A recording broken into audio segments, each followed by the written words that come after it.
La Pantera, a Elena Poniatowska.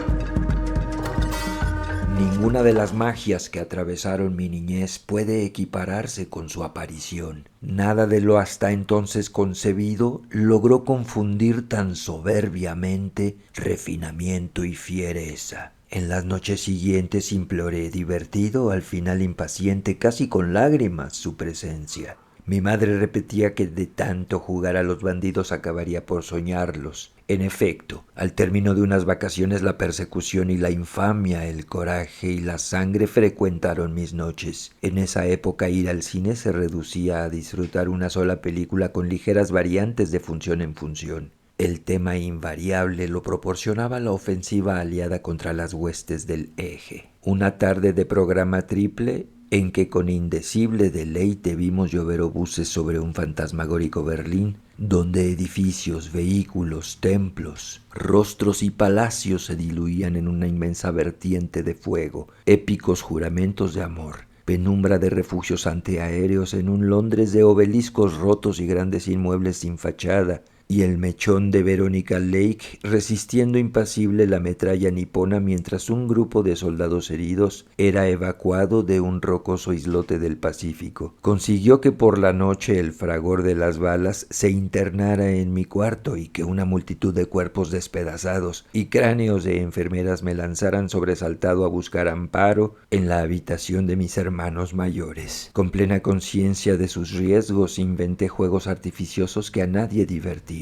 Reemplacé el consuetudinario antagonismo entre policías y ladrones o el nuevo y consagrado por el uso y la moda entre aliados y alemanes por el de otros fieros y extravagantes protagonistas. Juegos donde las panteras sorpresivamente atacaban una aldea, cacerías frenéticas donde las panteras aullaban de dolor y furia al ser atrapadas por cazadores implacables, combates encarnizados entre panteras y caníbales, pero ni ellos ni la frecuencia con que leía libros de aventuras en la selva hicieron posible que la visión se repitiera. Su imagen persistió durante una temporada que no debió ser muy larga. Con indiferencia fui comprobando que la figura se volvía cada vez más endeble, que mansamente se difuminaban sus rasgos. El flujo atropellado de olvidos y recuerdos que es el tiempo anula la voluntad de fijar para siempre una sensación en la memoria. A veces me apremiaba la urgencia de escuchar el mensaje que mi torpeza le había impedido transmitir la noche de su aparición. Aquel bello, enorme animal cuya negrura brillante desafiaba la noche trazó un elegante rodeo en torno a la alcoba. Caminó hacia mí, abrió las fauces y al observar el terror que tal movimiento me inspiraba, las volvió a cerrar agraviado. Salió de la misma nebulosa manera en que había aparecido. Durante días no cesé de echarme en cara mi falta de valor. Me reprochaba el haber podido imaginar que aquella hermosa bestia tuviese intenciones de devorarme. Su mirada era amable, suplicante, su hocico parecía dispuesto más que para el regusto de la sangre, para la caricia y el juego. Nuevas horas se ocuparon de sustituir a aquellas, otros sueños eliminaron al que por tantos días había sido mi constante pasión. No solo llegaron a parecerme tontos los juegos de panteras, sino también incomprensibles al no recordar con precisión la causa que los originaba. Pude volver a preparar mis lecciones, a esmerarme en el cultivo de la letra y en el apasionante manejo de colores y líneas. Triviales, alegres, soeces, intensos, difusos, torpemente esperanzados, quebrados, engañosos y sombríos, tuvieron que transcurrir 20 años para alcanzar la noche de ayer en que sorpresivamente, como en medio de aquel bárbaro sueño infantil, volví a escuchar el jadeo de un animal que penetraba en la habitación contigua. Lo irracional que cabalga en nuestro ser adopta en algunos momentos un galope tan enloquecido que cobardemente tratamos de cobijarnos en ese mohoso conjunto de normas con que pretendemos reglamentar la existencia, en esos vacuos cánones con que intentamos detener el vuelo de nuestras intuiciones más profundas. Así, aún dentro del sueño, traté de apelar a una explicación racional. Arguí que el ruido lo producía la entrada de un gato que a menudo llegaba a la cocina a dar cuenta de los desperdicios. Soñé que, reconfortado por esa aclaración, volvía a caer dormido para despertar poco después, al percibir con toda claridad cerca de mí su presencia. Frente al lecho, contemplándome con expresión expresión de gozo estaba ella. Pude recordar dentro del sueño la visión anterior. Los años transcurridos solo habían logrado modificar el marco. Ya no existían los muebles pesados de madera oscura, ni el candil que prendía sobre mi cama. Los muros eran otros, solo mi expectación y la pantera se mantenían iguales, como si entre ambas noches hubiesen transcurrido apenas unos breves segundos. La alegría, confundida con un leve temor, me penetró. Recordé minuciosamente los incidentes de la primera visita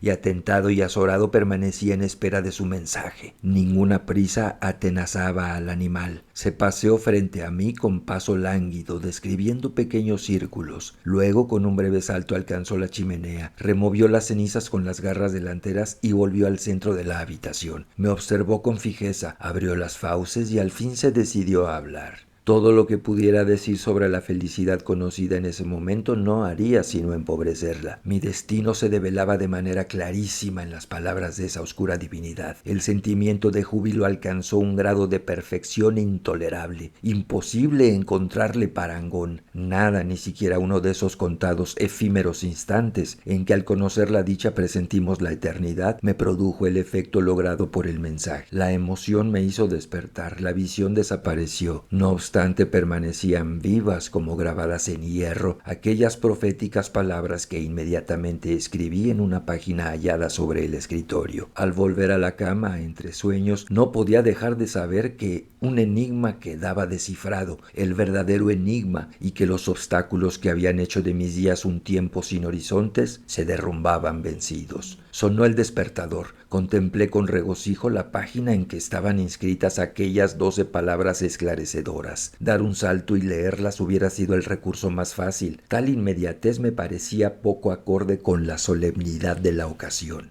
En vez de ceder al deseo, me dirigí al baño. Me vestí lenta y cuidadosamente con forzada parsimonia. Tomé una taza de café, después de lo cual, estremecido por un leve temblor, corrí a leer el mensaje. 20 años tardó en reaparecer la pantera. El asombro que en ambas ocasiones me produjo no puede ser gratuito. La parafernalia de que se revistió ese sueño no puede atribuirse a meras coincidencias. No, algo en su mirada, sobre todo en la voz, hacía suponer que no era la escueta imagen de un animal, sino la posibilidad de enlace con una fuerza y una inteligencia instaladas más allá de lo humano. Y sin embargo, debo confesar que las palabras anotadas eran solo una enumeración de sustantivos triviales y anodinos, que no tenían ningún sentido. Por un momento dudé de mi cordura. Volví a leer cuidadosamente, a cambiar de sitio los vocablos como si se tratara de armar un rompecabezas. Uní todas las palabras en una sola, larguísima. Estudié cada una de las sílabas. Invertí días y noches en minuciosas y estériles combinaciones filológicas. Nada logré poner en claro, apenas la certeza de que los signos ocultos están corroídos por la misma estulticia, el mismo caos, la misma incoherencia que padecen los hechos cotidianos. Confío, sin embargo, en que algún día volverá la pantera.